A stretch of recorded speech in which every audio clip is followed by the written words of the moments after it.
मत्ती अध्याय 14। उस समय चौथाई देश के राजा हेरोदेस ने यीशु की चर्चा सुनी और अपने सेवकों से कहा, यह यूहन्ना बपतिस्मा देने वाला है।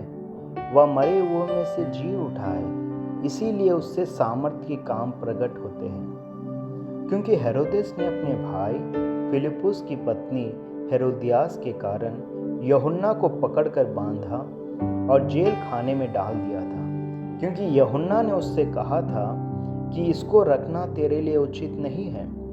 इसलिए वह उसे मार डालना चाहता था, पर लोगों से डरता था, क्योंकि वे उसे भविष्यवक्ता मानते थे। पर जब हेरोदेस का जन्मदिन आया तो हेरोदियास की बेटी ने उत्सव में नाच दिखाकर हेरोदेस को खुश किया।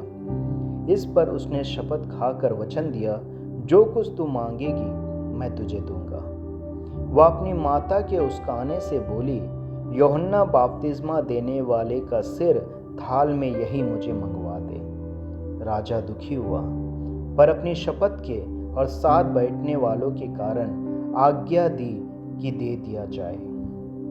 और उसने जेल खाने में लोगों को बेचकर यूहन्ना का सिर कटवा दिया, और उसका सिर थाल में लाया गया और लड़की को दिया गया, जिसे वह अपनी माँ के पास ले गई। तब यूहन्ना के चेले आए और उसके शव को ले जाकर गाड़ दिए और जाकर यीशु को समाचार दिया। जब यीशु ने यह सुना तो वह नाव पर चढ़कर वहां से किसी सुनसान जगह को एकांत में चला गया। लोग यह सुनकर नगर नगर से पैदल ही उसके पीछे हो लिए। उसने निकलकर एक बड़ी भीड़ देखी और उन पर तरस खाया और उनके बीमारों को चंगा किया। जब सांझ हुई तो उसके चेलों ने उसके पास आकर कहा, यह सुनसान जगह है और देर हो रही है, लोगों को विदा किया जाए कि वे बस्तियों में जाकर अपने लिए भोजन मोल लें। पर यीशु ने उनसे कहा, उनका जाना आवश्यक नहीं, तुम ही इन्हें खाने को दो। उन्होंने उससे कहा, यहाँ हमारे पास 5 रोटी और 2 मछलियों को छोड़ और कुछ नहीं है। उसने कहा, उनको यहाँ मेरे पास ले आओ।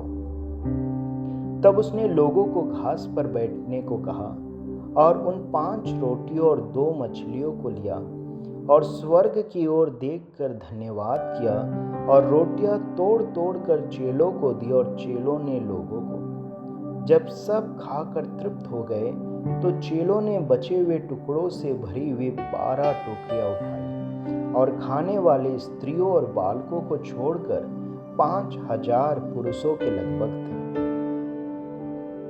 तब उसने तुरंत अपने चेलों को नाव पर चढ़ने के लिए विवश किया कि वे उससे पहले पार चले जाएं। जब तक वह लोगों को विदा करे, वह लोगों को विदा करके प्रार्थना करने को अलग पहाड़ पर चला गया और सांझ को वह वहां अकेला था। उस समय नाव झील के बीच लहरों से डगमगा रही थी, क्योंकि हवा सामने की थी। और यीशु रात के चौथे पहर झील पर चलते हुए उनके पास आया। चेले उसको झील पर चलते हुए देखकर घबरा गए और कहने लगे, यह भूत है, और डर के मारे चिल्लाने लगे। तब यीशु ने तुरंत उनसे बातें की और कहा, ढाढ़स बांधो, मैं हूं, डरो मत।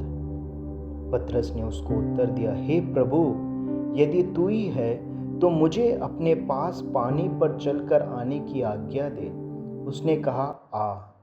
तब पतरस नाव पर से उतरकर यीशु के पास जाने को पानी पर चलने लगा, पर हवा को देखकर डर गया और जब डूबने लगा तो चिल्लाकर कहा, हे प्रभु, मुझे बचा। यीशु ने तुरंत हाथ बढ़ाकर उसे थाम लिया और उससे कहा, हे अल्पविश्वासी, तूने क्यों संदेह किया है?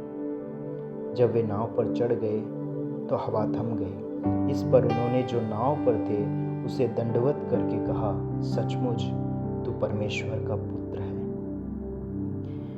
वे पार उतरकर गन्नेसरत में पहुंचे। वहां के लोगों ने उसे पहचान लिया और आसपास के सारे देश में समाचार भेजा और सब बीमारों को उसके पास लाए और उससे विनती करने लगे कि वह उन्हें अपने वस्त्र के आंचल ही को छूने दे, और जितनों ने उसे छुआ वे चंगे हो गए।